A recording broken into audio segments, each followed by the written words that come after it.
Sir के बारे में तो आप सभी जानते हैं कि सर मानसिक रोग विशेषज्ञ हैं।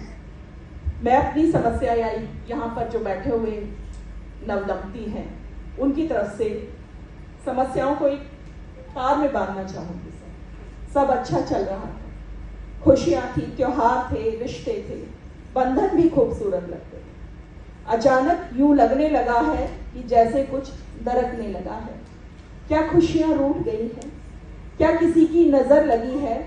बंधन कसने लगे हैं, एक दूसरे पर आरोप लगाने लगे हैं, जिन्हें पाकर धन्य समझते थे खुद को हम, वही रिश्ते अब बोझ लगने लगे। इसका कारण क्या है? आजकल हम लोग प्रैक्टिस में काफ़ी न्यूली मैरिड कपल्स आते हैं और उन लोगों का ये कंप्लेंट रहता है कि आफ्टर मैरिज दिक्कतें हो रही हैं, क्योंकि अपने सोसाइटी में सबसे बड़ी समस्या ये है कि जब कोई फीमेल आफ्टर मैरिज एक नए परिवार में जाती है तो उसको समझने वाला कोई नहीं रहता है। शादी के जस्ट एक दिन पहले वो लड़की पूरी 100% आज़ादी से थी, पूरी स्वतंत्रता से थी, डेली अपने मन से घर के काम के लिए बाहर जाना आना, घर में सबसे अच्छे से बात करना, ऐसा उसका मतलब जीवन लाइफ चल रहा था। आफ्टर मैरिज जस्ट आज ही शादी हुई, कल से उसका दिनचर्या होता है कि घूंघट में रहना है, घर में जितने बड़े लोग हैं सबका जो है कि केयर करना है, कितने उसकी सास हैं और भी जो भी मतलब कि जो भी संबंधों में लोग आते हैं सबका केयर करना है। रात को सोने के बाद से सबसे पहले उठ जाना है, सबसे पहले उसको नहा लेना है और हो सके तो खाना वाना भी बनाना 1 हफ्ते बाद 10 दिन बाद शुरू कर देना है। तो ये बड़ा ही एक डिस्टर्बिंग एलिमेंट है फीमेल्स के लिए और इसका कारण तो मतलब हम लोग तो इलाज नहीं कर सकते। इसको सॉल्व करने के लिए आप लोगों ने बहुत बढ़िया एक पहल चलाया है। जब मुझे कल पता चला कि ऐसा कोई इवेंट हो रहा है तो मैंने कहा चलो लोग अखबार पढ़ेंगे और लोग कम से कम जानेंगे भी तो, क्योंकि इसके बारे में बात हो रहा है कि नई नई शादियाँ क्यों टूट रही हैं। बिल्कुल सर। मैडम, मैं इसमें कुछ ऐड करना चाहूँगा कि फीमेल, जैसे हम लोग मेल और फीमेल में बड़ा डिस्क्रिमिनेशन है। अगर हम लोगों को कहीं अपने घर से उठा के दूसरे घर में 10 दिन के लिए भेज दिया जाए तो हम लोग नहीं रह पाते, कोई नहीं रह पाता। लेकिन फीमेल, उसकी शादी हुई, उसको पूरे जीवन उसी घर में रहना है। अचानक इतना बड़ा एक गैप, इतना बड़ा एक प्रेशर उसके मेंटल हेल्थ पे पड़ता है जिसको एडजस्ट नहीं कर पाती है।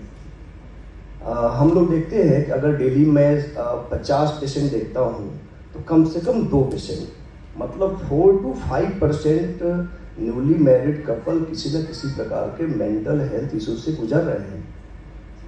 इसमें बहुत ज़्यादा एडजस्टमेंट डिसऑर्डर, साइकोसिस, न्यूरोसिस और बहुत सारी तमाम तरह की बीमारियां हो रही हैं। अब इसको समझना है, बीमारी तो हो गया, अब लड़के के घर वाले आरोप लगाते हैं इसको बीमारी पहले से है। अब उस दिन से अब लड़की की लाइफ कितनी बदल गई कि लड़का दोबारा एक्सेप्ट नहीं करना चाहता है, क्योंकि अब लड़की मेंटली बीमार हो चुकी है और किसी प्रकार के मेंटल हेल्थ रिलेटेड इशू को लोग पागलपन कर देते हैं कि लड़की पागल हो गई, इसका दिमाग नहीं काम करता है। लेकिन वो पागलपन नहीं होता है, वो एक एडजस्टमेंट डिसऑर्डर होता है। अगर पूरी फैमिली अच्छे से बैठ करके उससे बात करे और एक किसी मेंटल हेल्थ एक्सपर्ट से मिल लें, वो शादी तो कम से कम बच सकती है, उस लड़की की लाइफ बच सकती है।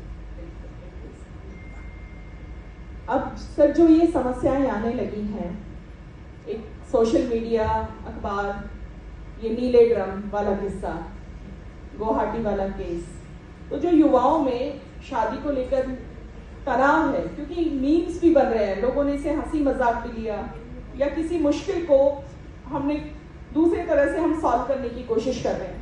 इसके सही मायने में सॉल्यूशन क्या है? इस तनाव को कैसे कम किया जा सकता है? कैसे एक दूसरे पर विश्वास पैदा किया जा सकता है? सभी लोगों ने इसी बात किया कि हम लोग को समय देना पड़ेगा, रिलेशनशिप में बात करनी पड़ेगी, और अगर हो सके किसी प्रकार की कोई मजबूरी ना हो तो आफ्टर मैरिज कम से कम 6 महीने 1 साल तक, मैं पहले ही बोल दिया कि अगर कोई मजबूरी ना हो, अगर आपका प्रोफेशन बहुत डिफरेंट ना हो, अगर ऐसी अपॉर्चुनिटी हो कि आप एक शहर में सेटल हो सकते हैं, तो ये कोशिश करें कि सेम प्लेस पे 6 महीने 1 साल समय स्पेंड करें। जब 1 साल समय स्पेंड करते हैं तो आप अपने पार्टनर को अच्छे से समझ पाते हैं और कि आगे कैसे रहना है, आपकी पार्टनर क्या चाहती है, आप उससे क्या चाहते हैं, एक दूसरे को समझ सकते हैं। अगर एक दूसरे को नहीं समझेंगे तो आगे फिर आरोप लगेंगे, प्रत्यारोप लगेंगे, फिर कभी आप झुकेंगे, कभी वो झुकेंगी, फिर कल को मामला पुलिस थाने पे जाएगा, फिर कोर्ट में जाएगा, और फिर वो तमाम जो है कि नेगेटिव चीजें सोसाइटी में ट्रेवल करती रहती हैं। बिल्कुल सर, ये जानना है सर कि जो कामकाजी दंपति हैं तो उनके बीच में तनाव थोड़ा सा ज्यादा पाया जाता है, इस तनाव को कैसे कम किया जा सकता है? क्या जिंदगी में समझौता बहुत जरूरी है? तनाव कम करने से पहले सबसे पहले हम लोग को टाइम मैनेजमेंट पे ध्यान देना होगा।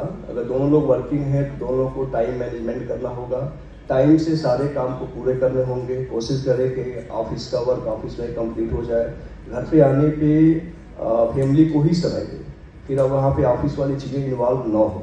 लेकिन मैम इसमें भी बड़ा ही कोविड ने एक नेगेटिव इम्पैक्ट डाला कि वर्क फ्रॉम होम का कल्चर शुरू हो गया। अगर कोई सॉफ्टवेयर इंजीनियर है तो वो लगातार 24 आवर वो कंप्यूटर पे लगे पड़े हैं, लैपटॉप पे लगे पड़े हैं, 24 आवर उनका सिस्टम चल रहा है। एक लोगों ने 2-2, 3-3 कंपनियां ज्वाइन कर ली हैं। अब रोज लड़ाइयाँ हो रही हैं और रोज दिक्कतें हो रही हैं केवल वर्क फ्रॉम होम से। एक बड़ा ही नेगेटिव इम्पैक्ट है वर्क फ्रॉम होम का। तो सारी चीज़ों का सॉल्यूशन यही है कि समय दें, बात करें, और जो भी रिलेशन है उसको स्ट्रांग करने की कोशिश दोनों लोग करें। केवल एक लोग करेंगे तो कभी रिलेशन आगे सक्सेसफुल नहीं होगा। पर सर जो बाहर जाते हैं, जान में फंसे हैं, ऑफिस का तनाव है, ये सब भी तो साथ में घर ही आता है, तो इसको कैसे बैलेंस करेंगे? समय तो अब जो भी समय मिलता है हम लोगों को उस समय को पॉजिटिवली स्पेंड करना है और नेगेटिव चीज़ों को छोड़ना है, और रिश्ते में ट्रांसपेरेंसी बहुत ज़रूरी है। मेरे पास ऐसे भी पेशेंट आते हैं किसी न किसी प्रकार के मेडिकल हेल्प के लिए, हस्बैंड वाइफ हैं, दोनों की शादी हो गई है, लेकिन दोनों लोग की लाइफ बड़ा प्राइवेट है। बहुत अच्छे फैमिली से हैं, दोनों लोग बहुत रिच हैं, दोनों लोग मैरिड हैं, लेकिन दोनों की लाइफ प्राइवेट है, दोनों की बातें नहीं होती हैं। दोनों लोग साथ में रहते भी हैं, साथ में सेम किचन से खाना भी खाते हैं। तो बस यही है कि चीज़ों को ट्रांसपेरेंट करना पड़ेगा, कोई बहाना नहीं चलेगा। अगर आप बहाना करेंगे कि हम मोबाइल का पासवर्ड नहीं देंगे, ये मेरा प्राइवेट लाइफ है, तो मेरे अनुसार ये ठीक तो नहीं है। अगर रिलेशनशिप को सक्सेसफुल बनाना है तो सारी चीज़ों को प्राइवेट सब तो हटाना पड़ेगा, आपको ट्रांसपेरेंट रखना पड़ेगा। बिल्कुल सही कहा सर। ये जो आजकल आ गया है कि मुझे स्पेस चाहिए,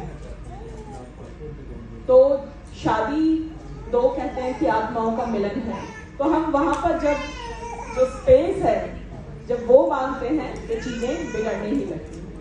एक आखिरी सवाल सर, जो शादीशुदा दंपतियों के बीच में तलाक का डर, दहेज का डर, इस सब से कैसे निजात पाई जाए? ये सामाजिक समस्याएं हैं, लेकिन फिर भी समाज को कैसे समझाया जा सकता है? आजकल तो काफ़ी अवेयरनेस मिल रही है। बहुत सारे लोग हैं जो दहेज शब्द का यूज नहीं कर रहे हैं, पैसों का लेन देन नहीं कर रहे हैं। इसमें अवेयरनेस हो रही है और डे बाई डे इम्प्रूव करेगा ही। लेकिन एक बड़ा इंपॉर्टेंट इशू ये है कि जो अभी हिंदुस्तान में 2-4-10 ऐसे कांड हुए हैं जो सोशल मीडिया पर हम लोगों ने देखा है, इससे लोगों के अंदर डर है, इनसिक्योरिटी है कि शादी करें कि ना करें। जी सर। है ना? जैसे कि आप लोग लव मैरिज कैसे करें, पता चला कि कुछ ऐसे कांड हो गए जो लव मैरिज से हुए थे और कुछ नेगेटिव उसका इम्पैक्ट आया। बिल्कुल। कुछ अरेंज मैरिज हुए, उसका भी नेगेटिव इम्पैक्ट आया।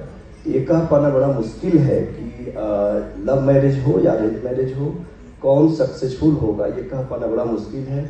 लेकिन सक्सेसफुल बनाना हम लोगों के ही हाथों में है। अगर हम लोग रिलेशनशिप को अच्छे से निभाएं, ईमानदारी से निभाएं, जी सर, हर एक छोटी मोटी पहलू पे बात करें, तो रिलेशनशिप 100% सक्सेसफुल हो सकता है। Thank you so much sir.